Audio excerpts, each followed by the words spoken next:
So now we have to navigate this entire tedious tunnel all over again. Or we can just go here. These are definitely monsters, not just regular rats, because if they were regular rats, they wouldn't have had the intelligence to do that.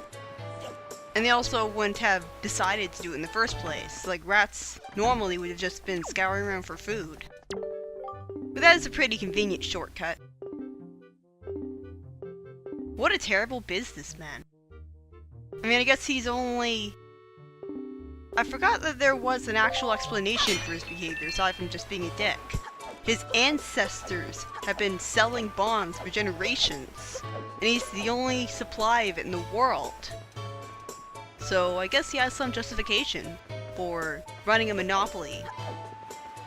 And he only sells the bombs to certain people who are rich enough to get it, which sounds kind of shady. I always thought that you could only buy the sale from him to the left of this area, but you can't. But like, you can buy it from there too. Like, I thought he would just tell me to go to the left. The sale is pretty expensive. Not that I'm complaining, because again, you have such a tiny wallet, so any money sink at this point in the game is well appreciated. Okay, here's where I got confused. Okay, like, there's a mandatory side quest that a lot of people show off in commentaries at this point in the game. But I tried to activate it, and I couldn't. So I ended up showing it off in the Triforce quest instead. I'm gonna be shunting off most of the Triforce quests to the extra video, and showing off the mandatory parts of it in the main playthrough. That's what I'm gonna do. I like Windfall Island. It's pretty charming. Not nearly as charming and sentimental as Outset Island with its theme, though. This is entirely a luck-based mission. It's entirely randomized where the ships are. It does have a lot of charm, though, in the fact that the guy is producing the sound effects all by himself. And it comes off as really silly. So, I really like that. That's pretty memorable. But how's I supposed to know that arrow was there to the left of me? It's entirely based on luck whether you manage to win or not. There's no skill at all. Aside from, like, making sure that you generally go through all of the, like you get a line of yellow stars. I usually try to surround that line then, just in case there's yellow stars crisscrossing each other.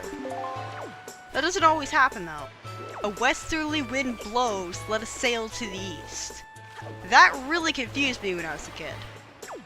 Sometimes you can backflip onto him, and sometimes you can't. And now I show off the most infamous part of the game. Sailing. I say most infamous because the Triforce quest is at least just one part of the game, and not all of it. A lot of people complain about the sailing, because it's so dull. Literally all you're doing is waiting the whole time. I mean, it's got great music. Personally, I prefer the sailing music that comes up later, and is sadly temporary. But yeah, there's a reason that I'm going to be cutting out 99% of the sailing from now on. I'm only showing this to show off how tedious and dull it is. You can do a trick called sail pumping, where you put away your sail, and then immediately, like I'm showing off right now, you immediately take it out again, and then keep on doing that. Because you get a burst of speed and acceleration as soon as you take out the sail. And if you just keep that acceleration speed going consistently, then you can end up sailing on average faster than normal. I used to be really good at this. Like, on my last playthrough, well, the last playthrough before this LP, I was really good at this, but I just sucked at the timing in this playthrough, and I don't know why. But that's how impatient I was that I resorted to this. You can also jump with the boat, which is only really useful to collect rupees on barrels, and like for a certain minigame that it turns out only really gives you rupees, so that was disappointing. But yeah, don't get used to seeing sailing. Like, people literally spend almost the entirety of gameplay reviews for this game complaining about the sailing, and the other half is a Triforce quest. That's how significant a problem it is. And I think it's to mask loading times, as well as to make the world seem really large and vast. Like, it's ambitious. It gives the game its own unique charm sailing across the ocean. I think Phantom Hourglass did it a lot better though. Like, you could use the touchscreen to tap the enemies that would show up and always guarantee that you would perfectly hit them with cannonballs. And you would draw a line so that you would automatically sail to your destination in that line. And because of the touchscreen minigame, it was more interactive. With the sailing, you're just sailing, and that's it.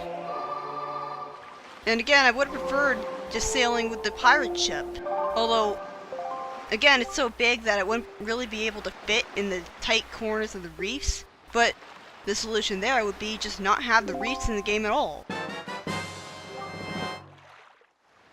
But yeah, this is the Wind Waker, and it's a pretty important item. In fact, it's so important that in the remake, and this is something I can compliment, it assigns it to the control pad. So you don't have to equip it every time that you need to use it, which is a little too much for my liking. So yeah, there's a lot of songs that you have to memorize, and it's a lot easier to remember the song and how to play it when you have the volume up. I was playing most of this game on mute while listening to other stuff in the background, especially during the sailing. So occasionally, especially with the later songs, I would screw up. But yeah, I'm going to be cutting past like the repetition for this too.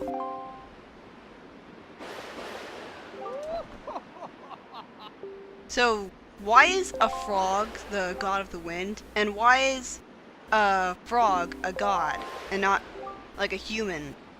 Like, why don't all the other humans, why don't all the mortals look like frogs then? I like his personality. He's very charismatic. Zephos makes sense as a name because it's basically based on Zephyrus, the Greek god of the western wind.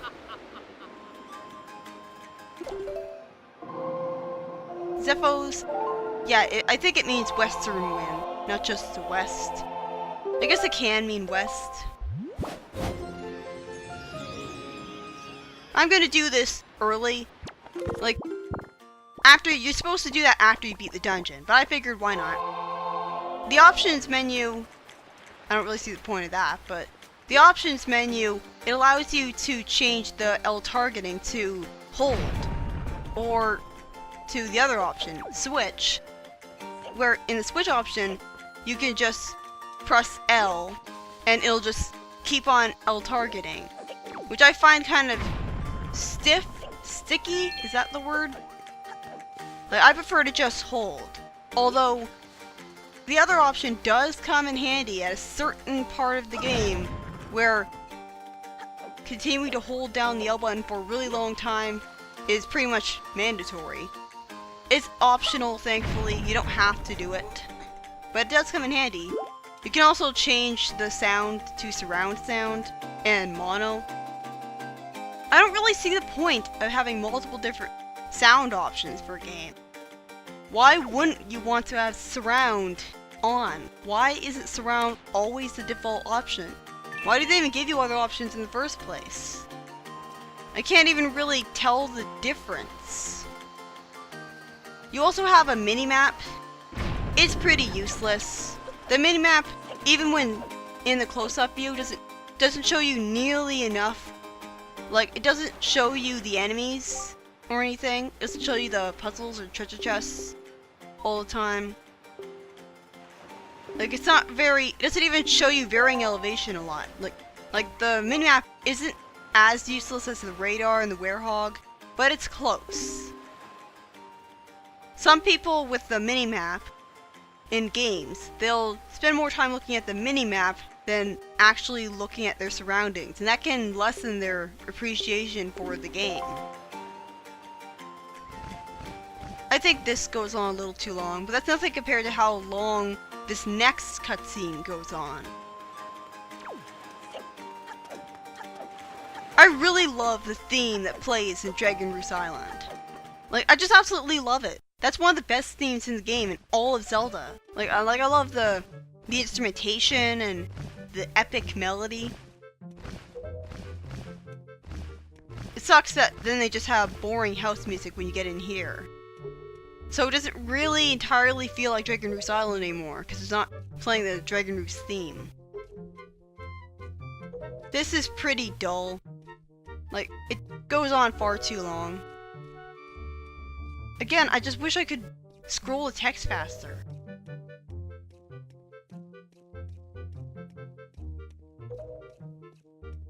The confusing thing about the Rito tribe, or, like, I always pronounce it Rito, or maybe it's Rito, I don't know.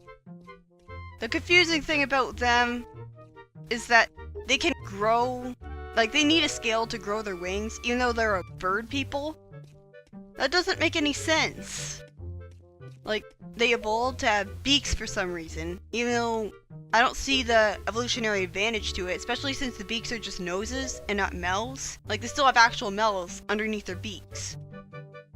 So, what's the point of them evolving to look like birds?